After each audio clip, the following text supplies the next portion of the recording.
예수님의 비유 마지막 날 선택한 본문은 씨 뿌리는 자의 비유입니다. 우리들이 너무나 잘 알고 있는 그런 본문이기도 하고요. 저희가 1절에서 20절까지 긴 내용을 읽었습니다만 여러분들이 이 내용들은 아마 익히 알고 계실 거라고 생각이 됩니다. 특별히 씨 뿌리는 비유 가운데서 우리가 주시는 하나님의 은혜와 복음이 무엇인지 복음의 본질에 대해서 우리가 함께 공부할 수 있는 시간이 될 것이라고 믿습니다. 1절 말씀 저희가 같이 읽습니다. 1절 시작. 예수께서 다시 호숫가에서 가르치기 시작하셨습니다. 수많은 사람이 예수 주위에 모여들었기 때문에 예수께서는 호수에 배를 띄우고 배에 올라 앉으셨습니다. 사람들은 모두 호숫가를 따라 앉아 있었습니다. 예수님 주위에 수많은 사람들이 모여 있습니다. 특별히 오늘 본문에는 예수님 주위에 모여들었던 수많은 사람들과 예수님 가까이 남아 있었던 예수님의 제자들, 그리고 아주 가까운 예수님의 가르침을 따르는 사람들로 구별을 하고 있습니다. 10절에는 이렇게 기록을 하고 있어요. 예수께서 혼자 계실 때 12 제자들과 그 곁에 있던 사람들이 예수님과 함께 시간을 보내는 그런 사람들이 있다라는 얘기입니다. 몇 년 전에 팬인가 제자인가라는 책이 나와서 많은 크리스찬들에게 도전을 주었던 그런 기억이 납니다. 팬은 열광하지만 절대로 헌신하지 않는다라는 것이 그 책의 주된 내용 중에 하나였습니다. 열광하고 예수님을 따르고 소리치고 환호하지만 헌신하는 자리, 또 포기해야 되는 자리, 희생해야 되는 자리에는 그 사람들은 다 떠나고 예수님 또 십자가만 남는 그런 모습들을 우리가 기억합니다. 여러분들은 예수님의 팬이십니까? 앵커리지 온누리교회 팬이십니까? 아니면 예수님의 제자이십니까? 우리는 시간 날 때마다 우리 믿음의 현주소를 다시 점검할 필요가 있습니다. 내가 제자인 줄 알고 살아가지만 어느 순간인가 보면 기적과 또 예수님의 축복들만을 환호하고 열광하며 따르는 팬의 모습으로 바뀌어져 갈 때가 너무나 많기 때문입니다. 팬과 제자의 뚜렷한 구분은 바로 여기에 있습니다. 3절 말씀 저희가 같이 읽습니다. 3절 시작. 잘 들으라. 어떤 농부가 씨를 뿌리러 나갔다. 잘 듣지 않으면 팬이 되고 잘 들으면 예수님의 제자가 되는 것입니다. 8절 말씀, 9절 말씀에 또 이렇게 기록을 하고 있습니다. 그리고 예수께서 말씀하셨습니다. 들을 귀 있는 사람은 들으라. 잘 듣는 것이 중요하고 하나님의 말씀을 하나님의 말씀대로 마음에 새기는 것이 너무너무 중요합니다. 똑같은 말씀을 들어도 어떤 분은 조시고 어떤 분은 은혜 받으시는 걸 보면 제 책임은 아닌 것 같아요. 똑같은 선교 영상을 보고 헌신의 영상을 봐도 어떤 분은 그 선교 영상, 선교 현장의 모습들을 보면서 도전을 받고 눈물을 흘리고 가슴 속에 넘쳐나는 그 뜨거움으로 주체할 수 없게 되는데 어떤 분들은 그 놀라운 선교 영상을 보면서도 이렇게 핸드폰 보고 이렇게 생각하고 그러신 분들이 가끔 있으시더라고요. 두 분의 차이는 무엇일까? 두 인생의 차이는 무엇일까? 하나님의 말씀이 그 귀에 얼마나 잘 들려지고 있느냐의 차이인 것 같습니다. 저희가 11절, 12절 말씀을 함께 읽을 텐데요. 여기 하나님이 주신 또 메시지가 있다라고 생각이 됩니다. 11절과 12절 있습니다. 시작. 예수께서 대답하셨습니다. 너희에게는 하나님 나라의 비밀을 아는 것이 허락됐으나 다른 사람들에게는 모든 것을 비유로 말한다. 이것은 그들이 보기는 보아도 알지 못하고 듣기는 들어도 깨닫지 못하게 해 그들이 돌아와서 용서를 받지 못하게 하시려는 것이다.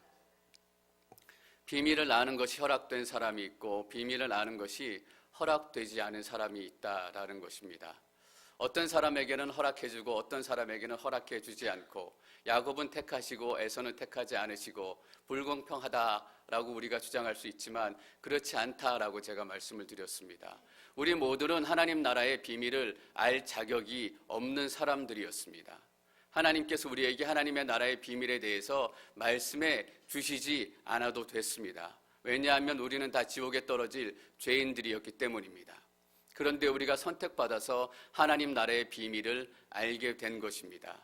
그래서 여러분, 허락되어졌다라는 말이 얼마나 은혜로운 말인지 여러분들이 다시 한번 기억하시기를 바랍니다.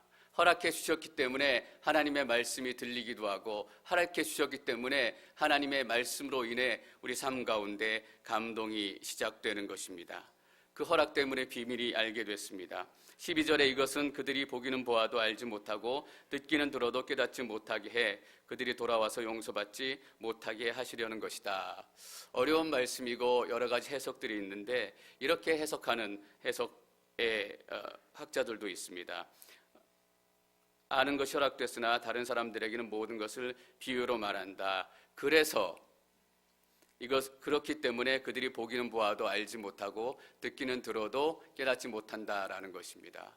어떤 사람들에게는 복음의 비밀이 알려졌고 어떤 사람들에게는 복음의 비밀이 알려지지 않았기 때문에 그 선택의 결과로 이런 현상이 나타난다라는 것입니다. 그리고 오늘 본문에서 저희가 또 알 수 있는 것은 인생에는 네 가지 종류, 네 가지의 밭이 있다라는 것입니다. 저희가 4절 말씀 함께 읽습니다. 4절 시작. 그가 씨를 뿌리고 있는데 어떤 씨는 길가에 떨어져 새들이 와서 모두 쪼아 먹었다. 길가가 있고 길가에 뿌려진 씨가 있는데, 길가에 뿌려진 씨는 당연히 새들이 와서 쪼아 먹게 되어 있습니다. 길가는 사람들이 많이 밟는 땅이기 때문에 단단해지고 굳어져서 씨앗이 들어가서 심겨질 자리가 없습니다. 마음이 완악해지고 마음이 굳어지게 되면 절대로 복음의 메시지가 그 삶 가운데 들려지지 않습니다. 어떤 분들은 복음을 듣고 말씀을 들어도 마음에 전혀 감동이 없고 오히려 그 복음의 말씀 때문에 불편해하고 어려워하는 분들도 계세요. 그런 분들은 마음이 굳어지고 완악해진 분들입니다. 그 귀에 말씀이 들려지고 심기어지는 것이 아니라 말씀이 떨어짐과 동시에 사단이 빼앗아 가는 것입니다. 여러분, 사단이 가장 원하는 것은 말씀을 빼앗아 가는 것입니다. 왜냐하면 하나님께서 가장 원하시는 것은 우리가 말씀을 들음으로 구원을 얻는 것이기 때문입니다. 그래서 말씀이 잘 들려지지 않는다라고 생각이 되시면 예수 그리스도의 이름으로 사단을 쫓고 선포하시기를 축원합니다. 사단이 우리 가운데 얼씬도 못하도록, 우리 마음이 굳은 마음이 되지 않도록 하나님의 은혜를 구해야 할 것입니다. 5절 말씀 저희가 계속 읽습니다. 5절 말씀 시작. 어떤 씨는 흙이 많지 않은 돌밭에 떨어졌는데 흙이 얕아 싹이 금방 돋았지만 해가 뜨자 그 싹은 말랐고 뿌리가 없어서 시들어 버렸다. 두 번째 밭은 흙이 많지 않은 돌밭입니다. 씨가 뿌려져서 약간 뿌리를 내는 것 같지만 금방 해 때문에 말라져서 시들어 버려 죽습니다. 전형적으로 예수님을 팬으로 쫓아가는 그런 사람들의 인생의 모습, 또 신앙의 모습입니다. 엄청 은혜도 잘 받고 엄청 목소리도 크고 엄청 사람들을 모으지만 정작 그 삶 가운데 예수 그리스도가 없습니다. 은혜 받고 큰 목소리로 당장 내일이라도 선교사로 떠날 것처럼 소리치고 외치지만 절대로 떠나지도 않고 절대로 헌신하지도 않습니다. 대체로 보면 이런 분들이 다른 분들의 상처를 많이 입히는 것 같아요. 자기가 은혜 받고 막 달아오르면 옆에 있는 사람들에게 왜 그렇게밖에 살지 못하냐, 은혜 받고 하나님의 말씀대로 살지 못하냐, 다른 사람들을 막 비난하지만 은혜가 바로 꺼지고 나면, 사라지고 나면 언제 그랬냐 싶듯이 옆에 있는 사람들 또 힘들게 하고, 저 사람들 왜 이렇게 광신자처럼 열내는가라고 막 조롱하고 또 어렵게도 만듭니다. 저는 여러분들이 광신자가 되지 않기를 바랍니다. 하나님의 말씀이 우리 삶 가운데 잘 뿌리 내려야 할 것 같습니다. 세 번째 또 밭이 있습니다. 세 번째 밭 함께 읽습니다. 7절 시작. 7절, 다른 씨는 가시덤불 속에 떨어졌는데 가시덤불이 무성해져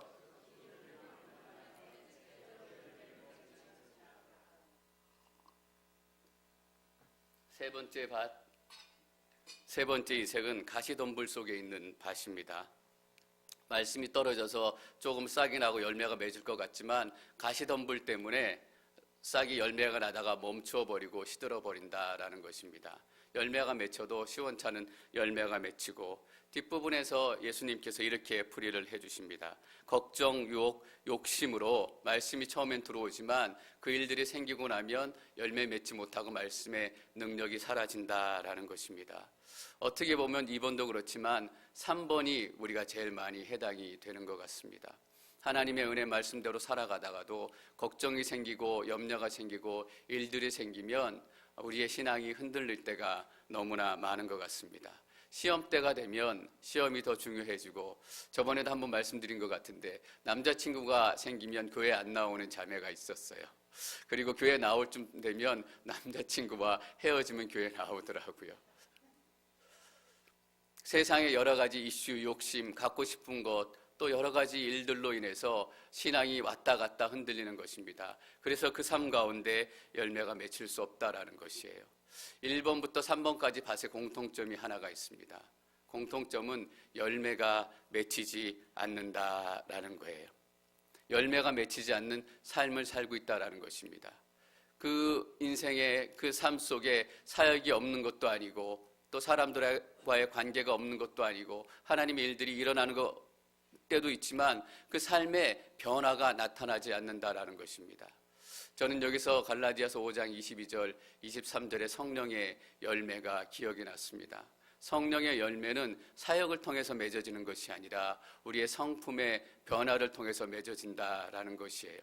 성품의 변화를 통해서 맺어진다라는 의미는 우리의 삶을 변화시키고 우리의 삶이 변화되어져야 된다라는 것입니다. 그 네 번째 땅은 좋은 땅이라서 씨앗이 뿌려지면 30배, 60배, 100배의 열매가 맺힙니다. 이 네 가지의 밭, 네 가지의 인생, 네 가지의 신앙 형태가 있다라는 것을 저희가 알 수 있습니다. 그리고 오늘 본문에서 저희가 또 하나 알 수 있는 것은 무엇인가 하면, 농부가 네 가지 밭 중에서 구별하지 않고 네 가지 밭에 다 씨를 뿌린다라는 얘기입니다. 더 말씀을 나누기 전에 14절 말씀 저희가 함께 읽습니다. 14절 시작. 씨를 뿌리는 농부는 말씀을 뿌리는 사람이다.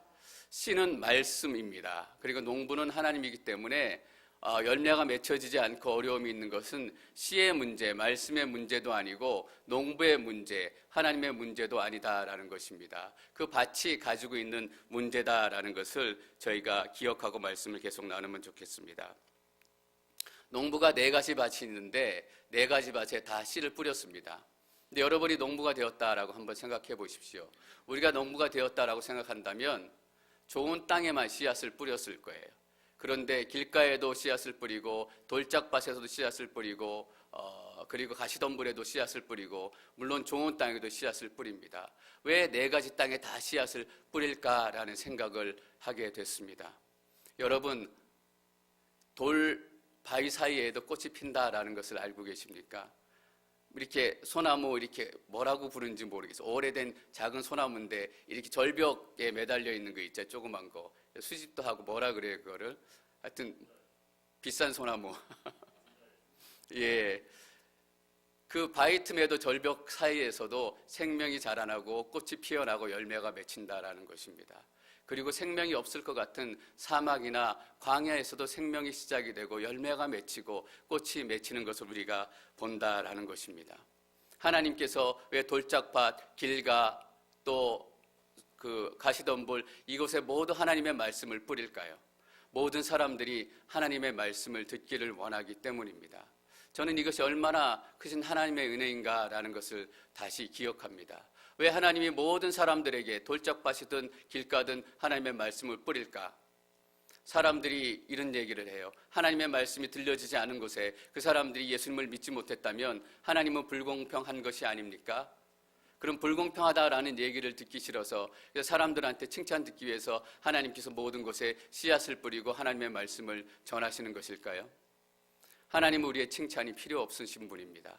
하나님은 그 자체가 영광이시기 때문에 우리가 하나님을 찬양하든 찬양하지 않든, 우리가 하나님께 영광 돌리든 영광 돌리지 않든 하나님께서는 그 자체로 영광이시고 하나님께서는 그 자체로 찬양이십니다. 그런데 하나님께서 농부가 되셔서 모든 밭에 씨를 뿌리셨다라는 것은 그 어떤 곳에서도 하나님의 음성이 들려져서 돌짝 사이에서도 열매가 맺혀지고 돌짝 사이에서라도 꽃이 피는 기적이 일어나는 것처럼 그 어떤 곳에서라도 하나님의 말씀이 허락되어진 인생이 예수님 믿는 기적이 나타나기를 원하셨기 때문입니다. 그래서 길가에 씨가 뿌려졌다가 길가 같은 인생에 복음의 메시지가 들려졌다가 그 복음의 메시지가 그 인생 가운데 허락이 되어져서 예수 믿는 역사가 나타난다면 하나님께서는 경제적인 이유가 또 여러 가지 말도 안 되는 이유로 그것들이 중단된다라고 얘기할지라도 하나님께서는 손해를 감수하면서까지 하나님께서 어려움을 감수하면서까지 그 모든 것에 씨앗을 뿌린다라는 것입니다. 그래서 복음은 경제가 아니다라는 사실을 우리가 깨달을 필요가 있어요. 이 돈을 이만큼 들여서 이만큼 사역의 열매가 맺히고 또 하나님의 사람들이 돌아오고 이렇게 따지는 것은 하나님의 방법이 아니다라는 거예요. 99마리 양을 놓아두고 한 마리 길 잃은 양을 찾아 나선 목자 되신 예수 그리스도의 그 사랑하는 마음을 우리가 품어야 할 것이다 라고 믿습니다. 복음은 민주주의가 아니다라는 거예요. 더 많은 사람이 이렇게 합시다라고 해서 하는 것이 아니라 하나님의 뜻이기 때문에 한 생명이 구원을 받아야 되기 때문에 복음이 증거되어지고 돌밭이든 길가든 가시덤불이든 하나님의 말씀이 선포되어져야 한다라는 것입니다. 그래서 어떤 때는 건물을 팔아서라도 예수님을 믿는 사람들을 위해서 일을 해야 되고 복음을 전해야 한다라는 것입니다. 저희 목회자들 사이에 가끔 이런 얘기합니다. 건물의 시대는 끝났다라는 거예요. 얼마 전까지만 해도 교회가 건물을 크게 짓고 그 안에 많은 시스템들을 들여놓고 그러면 교인들이 늘어나고 그러면 많은 사람들이 와서 은혜 받는 것처럼 보였지만 이제 그 시대는 끝났다라는 거예요. 건물의 시대는 끝났고 정말 복음의 시대가 와야 한다라는 거예요. 아무리 건물이 허름해도 아무리 시스템이 허름해도 정말 복음이 선포되어지는 곳에는 하나님의 사람들이 새롭게 세워지고 하나님의 역사가 나타난다라는 거예요. 세상을 쫓아가면 교회는 사람들을 잃습니다. 복음을 쫓아가면 교회는 하나님의 사람들을 얻게 되는 역사를 허락하실 거예요. 우리는 세상을 쫓아가지 않을 것입니다. 저희 앵커리지 오늘의 교회가 복음적인 교회, 복음이 선포되는 교회, 복음으로 살아가는 교회가 될 수 있도록 우리가 기도하고 몸부림 쳐야 합니다. 그 외의 것들에는 우리는 어떤 것도 마음을 빼앗기지 않아야 하고 우리의 생각을 빼앗기지 않아야 합니다. 여러분 그런데 아십니까? 땅은 땅일 뿐이다라는 거예요.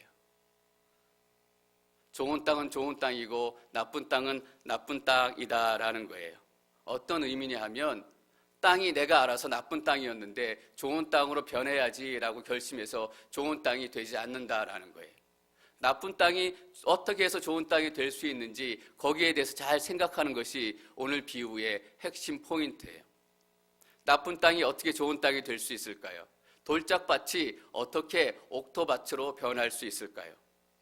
한 가지 방법밖에 없어요. 농부가 그 밭을 갈아서 일구는 거예요. 돌짝밭이 스스로 돌을 지우고 옥토가 될 수 없는 거예요. 그래서 오늘 메시지의 중요한 포인트는 여러분 노력해서 좋은 밭이 되십시오. 옥토가 되십시오. 이렇게 여러분들을 권면하는 게 아니에요. 어떻게 우리 스스로가 땅이 우리 스스로인데 우리 스스로가 땅이 변해서 좋은 밭이 돼요. 우리가 좋은 밭이 되는 것은 하나님께서 우리 인생 가운데 오셔서 우리 인생을 가는 방법밖에 없어요. 2006년에 책이 하나 나왔는데 다큐멘터리로도 방영이 돼서 여러분들이 보셨을 수도 있을 것 같아요. 책 제목이 이래요. 사막에 숲이 있다라는 거예요. 20살 먹은 중국인 처자가 돈이 없어서 그냥 시집을 집에서 같이 있으면 굶어 죽으니까 시집을 보냈어요. 1985년대에 시집을 갔는데 하나도 모르고 신랑 얼굴도 모르고 시집을 가서 보니까 사막이에요.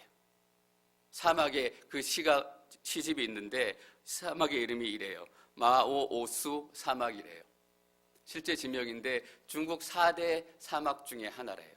얼마나 큰 사막이고 얼마나 메말랐고 얼마나 척박한 그런 땅인지 여러분 한번 상상해 보세요. 그래서 아는 사람도 없고 같이 얘기할 사람도 없고 얼굴도 모르는 신랑 하나 붙들고 살아가야 되는데 온 사방은 모래바닥이에요. 그래서 시집 가가지고 일주일 내내 울었다라는 거예요. 여기서 어떻게 살지? 이 사람하고 여기서 뭐 하며 살지? 내가 제대로 먹고 살 수는 있을까? 일주일 동안 펑펑 울고 난 다음에 결심을 했다라는 거예요.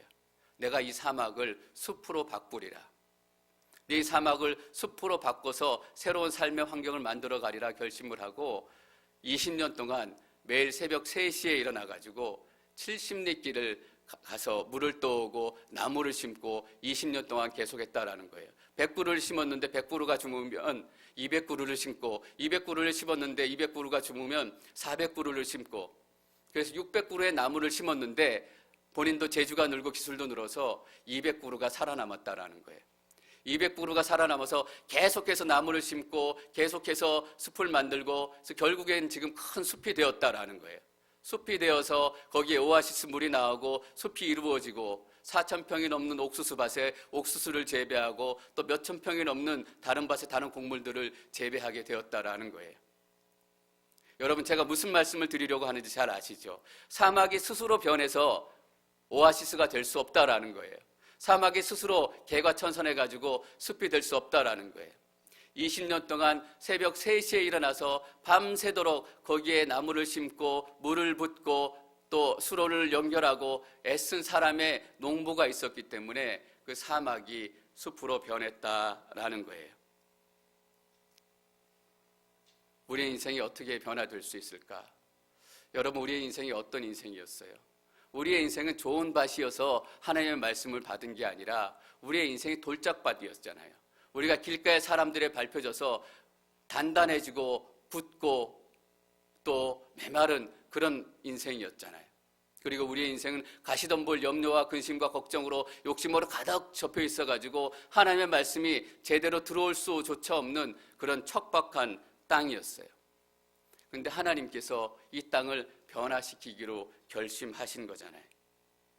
만약에 하나님께서 농부가 좋은 땅만 골라서 씨앗을 뿌렸다면 우리 삶 가운데는 하나님의 말씀이 들어올 여지가 없었어요.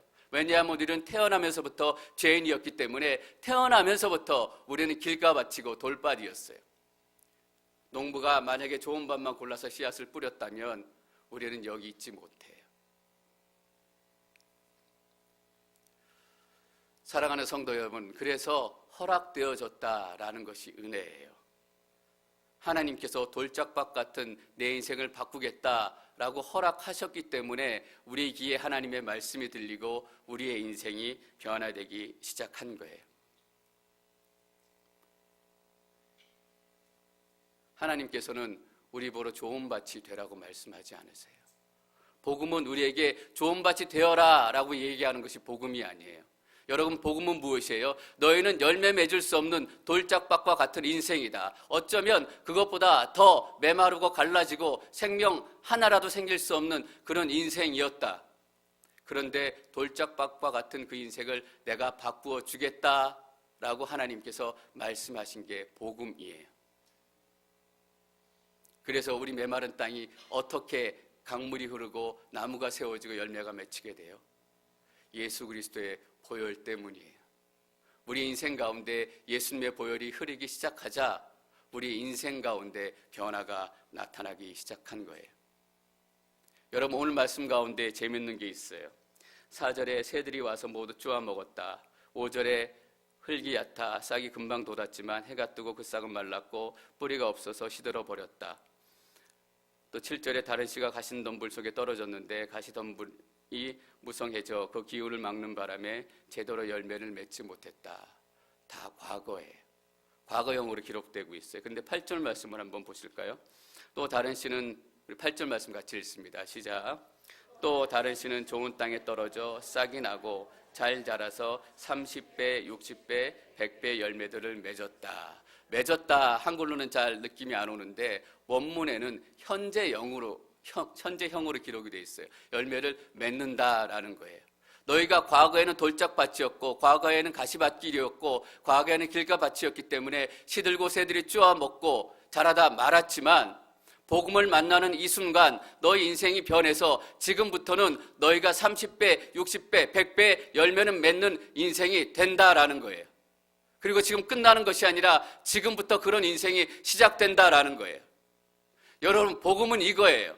복음은 우리 스스로 변해라, 우리 스스로 구원을 찾아라, 우리 스스로 좋은 밭이 되어라 라고 얘기하는 것이 아니에요. 불교에서는 그렇게 얘기해요. 다른 종교에서 그렇게 얘기해요. 근데 그것은 기독교가 아니에요. 내가 너희들을 바꿔주겠다라고 말씀하시는 거예요.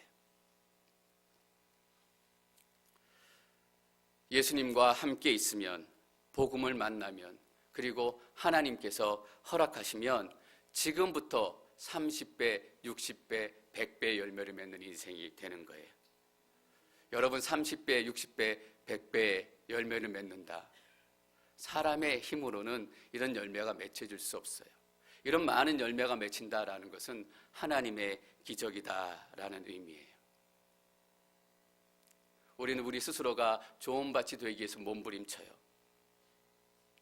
좋은 밭이 되지 못하면 하나님, 나는 가능성이 없는 인생인가 봐요. 나는 이렇게 살다 말아야 하나 봐요. 하나님의 일들을 맡기셨는데 내가 이것들도 제대로 못하고 내가 어떻게 하나님 앞에 설 수 있어요?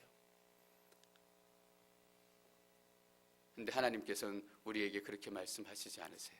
내가 니들 인생 가운데 찾아가서 니들의 인생을 완전 바꾸어서 좋은 밭이 되겠다라고 말씀하시는 거예요. 여러분, 우리의 능력으로 되지 않아요. 하나님께서 허락하셔야만 우리 인생 가운데 복음의 일들이 시작이 되는 거예요. 우리가 해야 될 일은 뭐예요? 우리의 인생을 좋은 밭으로 바꾸는 것이 아니라 하나님의 은혜, 허락하신 은혜에 날마다 눈물 흘리며 날마다 감사하며 날마다 하나님을 찬양하는 거예요. 하나님께서 그거를 원하시는 거예요. 오늘 새벽 예배도 나눴지만 여러분, 일을 통해서 하나님 만나려고 하지 마세요. 하나님 그분이 우리에게 오시는 거예요. 저는 오늘 비유를 나누는 마지막 시간에 이 씨 뿌리는 비유를 나누게 된 게 참 감사하고 하나님의 은혜다라는 것을 생각하지 않을 수 없어요. 왜냐하면 다시 한번 우리는 복음이 무엇인지, 우리 힘으로 시작될 수 없다라는 것을 깨닫게 됐기 때문이에요. 여러분, 허락되어졌기 때문에 하나님께서 그 일들을 시작하셨습니다. 우리는 허락받은 인생이고 은혜 받은 인생이고 하나님께서 바꾸어 주신 인생입니다. 그것이 복음입니다.